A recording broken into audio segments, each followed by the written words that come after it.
ഇങ്ങനെ ദുബായിൽ നമ്മളെ കറക്കൊക്കെ കഴിഞ്ഞ് നമ്മൾ നേരെ പോയത് ഈ ഒരു മന്തി ഷോപ്പിലേക്കാണ്. ഇത് നമ്മളെ റൂമിൻ്റെ അടുത്തുള്ള പെട്രോൾ പമ്പിൻ്റെ അടുത്ത് ഇപ്പം അടുത്തായി തുടങ്ങിയ ഒരു മന്തിക്കടയാണ്. ബുസ്താൻ മന്തി എന്നാണ് മന്തിക്കടേൻ്റെ പേര്. മലയാളീസ് റെസ്റ്റോറൻ്റ് ആണെന്ന് തോന്നുന്നു, എനിക്കറിയത്തില്ല, ജസ്റ്റ് ഫോർ എ സംശയം. സോ കയറുമ്പോൾ തന്നെയുള്ള ഈ ഒരു ആംബിയൻസ് ആൻഡ് ഈ ഒരു വാട്ടർഫാൾസ് കണക്കത്തെ സാധനം സോ നൈസായിരുന്നു. എൻ്റെ ഉള്ളത്തെ സെറ്റപ്പ് വന്നിട്ട് ഇങ്ങനെയാണ് കേട്ടോ. നാലാവരണവും കവറാക്കപ്പെട്ടിരിക്കുന്നു.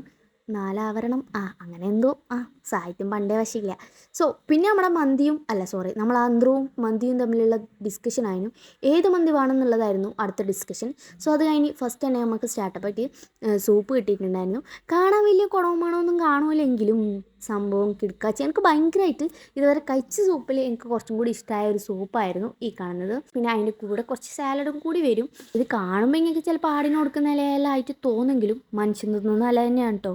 സൂപ്പർ ടേസ്റ്റി ആണെന്നൊന്നും ഞാൻ പറയൂല. ചെറിയൊരു കയ്പ്പ് ഉണ്ടാവും ആ പച്ചയിലക്ക്. അതിൻ്റെ പേരെന്താണെന്ന് എനിക്ക് ഓർമ്മയില്ല. അത് കഴിഞ്ഞപ്പോൾ നമ്മുടെ സെയിം വന്ന് ഇനി ഇങ്ങനെ മന്തീൻ്റെ ക്ലോസപ്പ് ഉണ്ട്. സോ ഇതാണ് നമ്മളെ മന്തി.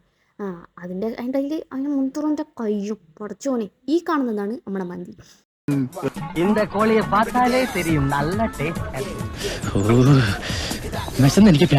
ഇതെല്ലാം എങ്ങോട്ട് പോകുന്നു? ഭക്ഷണ കാര്യത്തിൽ ഒരു മെജീഷ്യൻ ആണല്ലേ. സീ മന്തി എന്ന് പറഞ്ഞപ്പോൾ മനസ്സിലായല്ലോ. ഇത് അടുത്ത സീ കണ്ടില്ലേ, ഇങ്ങനെ ഊരിപ്പായുന്നുണ്ട്. ഈ കാണുന്ന അന്തരൂണ് നിങ്ങൾ നോക്കേണ്ട കേസ്. കാരണം അടിച്ചടിച്ച് ഒരു പരിവായി എന്ന് പറയില്ലേ. പിന്നെ ഈ വീഡിയോ എടുക്കുന്നതുകൊണ്ട് മാത്രം ഇത്ര പക്കാ ഡീസൻ്റ് ആയിരുന്നു. അതിന് ട്രോളുന്നതാണ് നിങ്ങളിപ്പോൾ കാണുന്നത്. കണ്ടില്ലേ, ഞാൻ അടുന്ന സൈഡിൽ നിന്ന് നൈസായി തള്ളുന്നുണ്ട്. പക്ഷെ മൂപ്പരാൾ അനങ്ങൂല. കാരണം എന്താ, ഞാൻ വീഡിയോ എടുക്കുകയാണെന്നുള്ള ബോധം അത്രേ ഉള്ളൂ. ഈ 5 സ്റ്റാർ ഹോട്ടലിലെ ഭക്ഷണത്തിനിടയിൽ ഒരു ഹോംലി മീൽസ് ശേഷം എന്തെങ്കിലുമൊക്കെ കുടിക്കേണ്ടതെന്ന് വിചാരിച്ചിട്ട് ഒരു അവക്കാഡോ ജ്യൂസ് പറഞ്ഞിട്ടുണ്ടായിരുന്നു. ദെൻ നമ്മുടെ പെപ്സി. ഈ പെപ്സിയാണ് ശരിക്കും പറഞ്ഞാൽ ഇവിടെ വന്നിട്ട് ഞാൻ വശീകരിച്ച ഒരേ ഒരു സാധനം. അപ്പോൾ ഗൈസ്, ഇന്നത്തെ വീഡിയോ ഇത്രയേ ഉള്ളൂ. ബൈ.